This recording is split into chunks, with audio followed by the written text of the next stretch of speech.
કેમ રીત બેઠા છો એમ? જે પગાર કરવાનો છે હીરા લઈ ગયો તો બજાર ઓછા ભાવે પૈસા હીરા માંગે. હા ઉપાડ બુટ કરવાનો કે આજે ઉપાડ નહીં, પગાર જ કરવો છે. ઓછા ભાવે હીરા માંગે. હા તો વેચી નાખો. હવે વિચાર કરું છું કે માલ આપણે વેચાયો નહીં, બરાબર? હા કારીગરોને પગાર આલવાનો. હા કારીગરોને તો પૈસા આલવા જ પડશે. પૈસા તો આલવા જ પડે ને. તું એક કામ કર, હા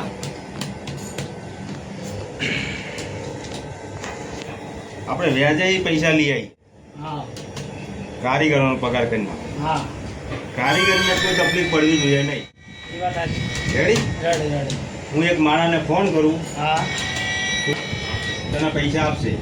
હા કઈ જગ્યાએ જવાનું? કઈ જગ્યાએ? તું તો હું ફોન કરું, તને એડ્રેસ આપું. વાંધો નહીં. કારીગરોને કોઈ તકલીફ ના પડી જોઈએ. રેડી? મારો માલ વેચાતો નથી. માલ વેચાઈ જાય. હારું હેડ, તું નીકળ, હું તને ફોન કરું ને, બરાબર? હા વાંધો નહીં.